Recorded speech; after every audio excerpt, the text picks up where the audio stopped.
This video may upset some women, and that's unfortunate. However, if you are a woman and you have a son, then you should appreciate me giving this advice to your son to keep your son from being screwed over when he doesn't need to be screwed over. It's happened a lot. And what I'm talking about is men raising kids that aren't even theirs. I saw a video about a month ago, and it was a elderly man, and he had taken his wife to court. They'd been married for 50 years, and somehow he got a DNA test done on the 3 grown children that they had. 3 grown children he raised, and he said that he always thought that it wasn't his. He said because they were too ugly. That's what he said. So they did a DNA test, and it came back that all 3 children were not his. He'd been with this woman for 50 years and had 3 kids. She had 3 kids. He helped raise 3 kids and supported 3 kids financially that weren't even his. And all 3 weren't. But he had paid for, he had raised. And you can imagine the thousands of dollars that he had raised, and you know that she knew that there's a strong possibility that these kids weren't his. Apparently, he couldn't have any children. But he was convinced partially that they were his kids. He took responsibility, he raised those kids. And I saw other statistics where I think it was 30% of the fathers were raising kids that they thought was theirs that actually weren't. And I know a lot of boys, especially, men too, but a lot of boys will get a girlfriend. They will get married, and they come up pregnant. The wife does, obviously, or the girlfriend does, obviously, not the guy. But anyway, they will come up pregnant, and who knows, if it's the guy's child or not. I mean, it may sound bad that you wouldn't believe, your wife. And, if you know for certain, and without a shadow of a doubt, that it's yours, then that's a different story. But if there's any doubt whatsoever that the kid's not yours, if your girlfriend comes up pregnant, and there's any little doubt that it might not be yours, if your wife comes up pregnant, there's any little doubt that it might not be yours, get a DNA test done before you sign those papers. If you sign that birth certificate, you are 100% responsible. And some people will say, well, if I get a DNA test done later and it comes out that it's not mine, that I'm not the father, then I have to pay child support. That's not the way it works. If you sign that birth certificate, you're signing a legal document that says you are responsible. So if there's any doubt whatsoever at all, you want to get that doubt out of the way. You want to make sure that it's your kid. Get a DNA test done before you sign that paper.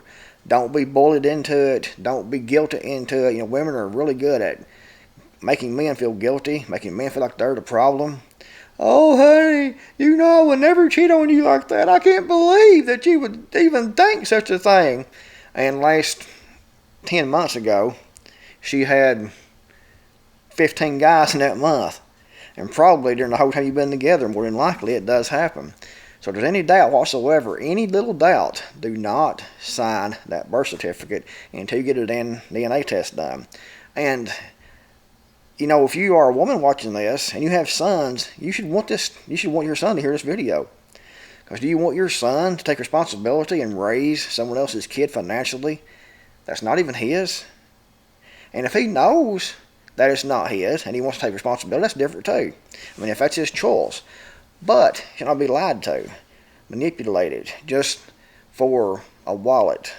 Some sap guy to be taken advantage of by, a woman to raise someone else's kids.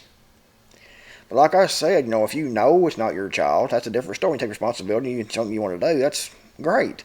But if you don't want that, and if you want to make sure it's your kid that you're raising, financially supporting financially, supporting spiritually, supporting as a father, you want to make sure that it's actually your kid. At least I know I would.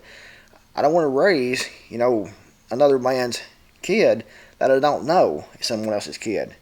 If, I have an ex-wife, and she had kids of her own, and that was fine. I took I knew she had kids of her own. Her youngest was 6 years old, I think. And I knew she had kids. I took that responsibility. However, I wasn't lying to. I knew it. I knew it wasn't mine. I knew he wasn't mine. But if you have the situation where you think that kid is yours, you think it's your blood kin, you think you're actually a father, and it's not. It's Jim Bob down the street down here, or Chad up the hill that came down his path and come in the back door and used that working and impregnated your wife or impregnated your girlfriend, and she finds out, oh, I'm pregnant. Honey, we're pregnant. And you say, oh boy, I'm going to be a father. Then you go in and you stay with her the whole time, taking care of her, morning sickness and all that, holding her hair back because she's throwing up. And you go in and you're so happy, and she has that baby, and you sign that birth certificate, and later on you find out she had an affair.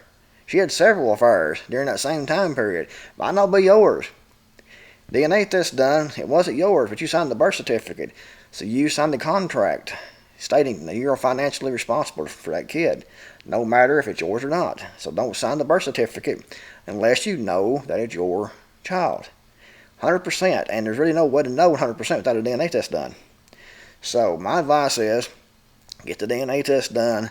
Don't be guilted into signing those papers when you don't want to and there's any doubt. Don't be bullied by the woman to sign those papers, her family, because they want someone to take responsibility financially for that kid, and they don't care a bit to pin it on you. There's been lots of incidences where, a girl will know she's pregnant. She will know she's pregnant, but she will find her and her boyfriend will break up, or she'll go out and just sleep with someone or whatever and get pregnant, being completely irresponsible. And that guy, he's gone. The only thing to do with it. So she will try to find a guy that has a job to financially support her and her kid. And, if she knows she's pregnant, she will sleep with the other guy as quick as she can. And then when she says, a few weeks later, well, I've missed my period, I'm pregnant. It must be yours, honey. And it was this other guy's here that was there, a few weeks before you were. Sometimes the math don't figure out, but they will make excuses. They will lie. They will say it's a little bit early. They're not sure when it happened. They will figure it out how to convince a man that the woman is telling the truth. Women are really good at convincing men, because a lot of times, men want to believe. Men want to believe what the woman says. When she says, I love you, honey, you want to believe it because you want her to. It's natural. You want to be cared for because you care about her, no doubt. And when she tells you that, you want to believe it. But really, a lot of times they don't. This is some of the best advice that I can give to anyone, really, but especially, young men right now. Girls, women are looking for someone to support their babies. Not every time. There's women that are responsible. There's women that have their own jobs, their own careers. That's not what I'm saying. A lot of these women, though, and girls, are looking for a baby daddy, looking for someone to support them. And they don't care if it's your kid or not, as long as you support that kid. If you sign those papers saying you're the father, you're really saying I'm taking responsibility for this kid no matter who's the real daddy of it is. Keep that in mind. Any doubt whatsoever at all, don't sign the birth certificate until you get a DNA test done. Unless you just want to raise the kid. If you do, that's a different story. Anyway, if you liked the video, give it a big thumbs up. Thanks for watching. I'll see you guys in the next video, hopefully.